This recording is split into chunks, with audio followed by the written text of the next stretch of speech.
Key Home Resources, a place you can depend on for all your home ownership needs. My name is Kathleen Gano, your real estate concierge, and I'm excited to share with you how to maintain, update, and protect your investment.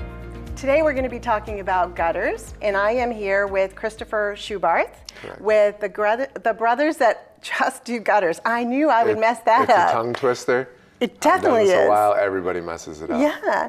Well, I really appreciate you joining us today. I know you're a local Marlboro business, and we recently met, and I was interested to learn that when I asked you what your title was, tell us what your title is. So I'm a solutionist for the brothers that just do gutters right here in Marlboro. Yep. We cover all of Metro West Boston.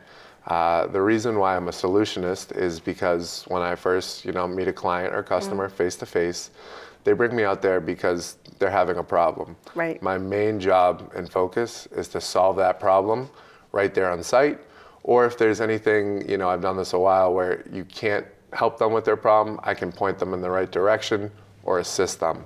But anything, gutter related or any water issues, I'm there to solve their problem. Yeah, and I've personally learned with my own home and my own property that things change over time. So a system that you might have in place may need adjustment or even improvement over time with our environmental changes and everything that's happening. Earlier spring, later spring, weird weather. Absolutely, especially in New England where it fluctuates from season to season.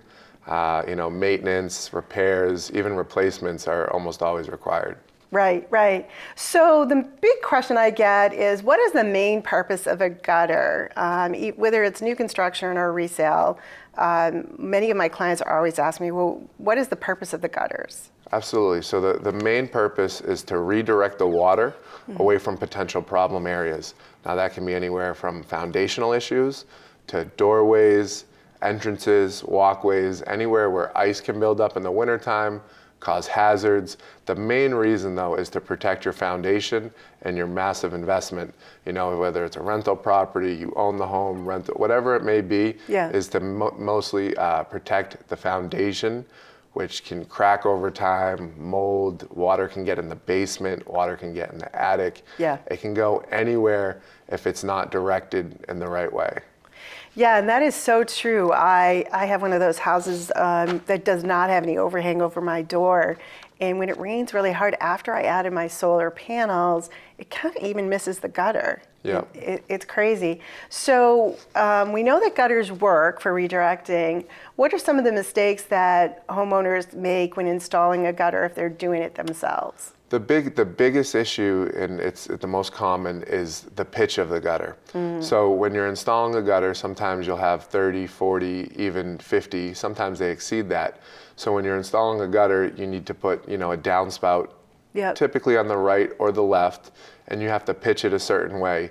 Typically, it's every 1/4 inch, every 4 feet.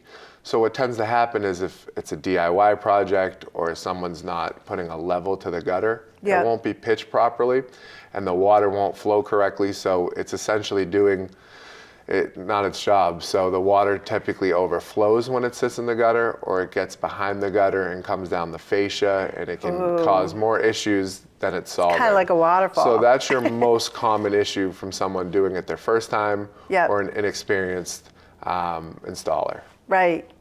Yeah, and I've actually seen that on properties that I've listed. Are there times when you might not use a gutter system or avoid an area with a gutter? Like, how do you know? Yeah, so typically you can visually see it. So the pitch of the property will play a big role because water goes downhill. Sometimes you'll see a large overhang, and when the water comes off, it just isn't a threat to affect the foundation. Right. Then a gutter's probably not needed. However, it can cause a drip line, or if there's an entrance at that location, you would want to put a gutter. If there's no entrance and it's not a threat to the foundation, a gutter is not required. Awesome. So it's not like your gutter, you have to have gutters throughout the property. Correct. It's very situational. A lot of times you'll see a home and 80% will be covered with gutter on the fascia, and then there'll be some areas that just aren't needed. Maybe there's a bay window with very nice colonial molding, and it comes out a little bit, and the aesthetics would outweigh the functionality. You wouldn't put a gutter there. Right. So can we talk a little bit about when it comes down? and I see this all the time, especially in big windstorms in New England, the extenders and the things that come out, they're flying around. What is the best way to redirect the water once it hits the ground? The best way to redirect the water is once it hits the ground, so off of the roof, would be to either put like rocks there or some sort of funneling system, whether that can be underground, some sort of drainage system. It's really situational. Rocks are most common. Yeah, those extender things can get in the way of a lot of things. What are some of the things that cause a gutter not to work? Other than the pitch, we talked about the pitch. So it would be the size of the gutter. Sometimes you go out to the property and the pitch of the roof and the length of the run can overwhelm. So they offer different types of gutter. Your most standard are 5-inch and 6-inch aluminum gutter. Sometimes people install 5-inch gutter where they should be putting 6. And it overwhelms the gutter. It overflows. It comes from behind the gutter. It overwhelms the downspouts, and then that creates a bigger issue, and water's sort of targeting one area and creating a massive issue. So that's another very common one too, is not the appropriate sizing. Yeah, I'm thinking now, based on my property, I have all those things happening at once.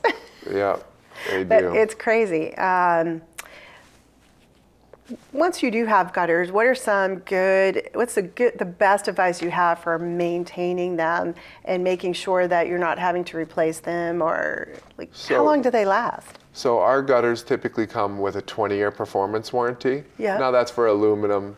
Yeah. There's copper gutter, there's galvanized gutter that can outlast 50 years plus. But your typical aluminum gutter life expectancy is 20 to 30 years. The best way to maintain them is a product called Gutter Guard that we offer. Now this product I actually have a sample of right here. Oh, very cool. I'm so glad you brought props. Absolutely, because I'm a visual person. Anytime I'm talking about Gutter Guard, I'm presenting this in the client's hand. I want them to feel it. I want them to touch it, see it, how it works. So it's an aluminum chassis that gets installed directly to the gutter. And then we slide this stainless steel mesh in. This mesh is what protects against pine needles, which are a massive problem in New England. I call them oak squeegees, just to simplify it with customers, because you'll see them in the spring, the fall. Acorns, pollen, dust, debris, anything that can get into your gutter, this will help keep out. So you don't have to worry about cleaning your gutters. However, if you do not have Gutter Guard, you want to maintain your gutters by cleaning them twice a year, once in the spring and once in the fall. That will help maintain your gutters from clogging up, because once your gutters are clogged, they're not serving a purpose anymore. Water's coming right over the top again. It's getting behind the gutter. It's not doing probably its causing job. more of a problem than if now you didn't have gutters. Exactly. It becomes a fascia issue if it's not PVC. Anywhere where there's wood is susceptible to rotting. It can cause issues at the roof line. I've seen some horror stories, so I definitely recommend Gutter Guard for the most carefree, easy maintenance. You don't have to think about gutters anymore. Nobody gets them for aesthetics. They get them for the one reason: to redirect their water, to protect their investment. So for somebody who does not have that, what is the additional charge or investment that you might have to spend to have the Gutter Guard system? Absolutely. So somebody who does not have an existing Gutter Guard, to give them an idea of pricing compared to cleanings. So typically, if after about 5 years maximum, Gutter Guard has paid for itself compared to your average cleaning. Twice a year and having somebody come out. Even once a year, believe it or not. Really? If you're doing them twice a year, after about 2.5 to 3 years, Gutter Guard has most likely paid for itself. Awesome. There are some scenarios where footages are a little bit longer than average or shorter than average, so it may be less. But I would say anywhere from 2.5 to 5 years is where you'll get your investment back just from cleanings. So anything past then, 15 to 20, even 30 years is well worth it. Exactly. Yeah, and that's how we met. I called and talked to your business partner, and it was really about my personal situation. And you see those commercials about the guard protectors everywhere. And I'm like, I got to find a local company, and I was really just looking for cleaning, and we had this discussion, and I was amazed at, as a niche niche business, just gutters, how well you guys really know your business and what it does. That's the thing about being a specialty business. Just do your job, do it correctly, focus in one area, and crush it. Yeah, and as a local business firm, both you and your business partner are very honest, great integrity, really helped me to understand the power of really investing in a small thing on your house, really to protect it. Absolutely. We're extremely big on honesty, integrity, and reliability, especially in this industry, because it's tough to get all those things. And communication. Communication is massive for me and my company, because you gotta, when I'm on an estimate, I like to cover everything, right? I'll draw the diagram of the house, I'll walk the property with them, but I want them to know the whole process. This is the lead time to get the material. This is when we'll most likely be able to do it. This is a day job, this is a 2-day job, because people set aside their time, they're busy, they have families, they work, so it's extremely important to me and everybody on my team that we cover everything. I love the fact that you say that, because one of the main complaints I get with my clients calling back for resources is the lack of communication from a contractor. It is a big deal, and the time invested to really fine-tune your craft is just amazing. So I would not hesitate to hire the brothers that just do gutters. And you are located in Marlboro, you service Metro West. Yeah. Chris, I really appreciate you joining us today and sharing your wealth of knowledge with us. I want to thank you also for joining us today.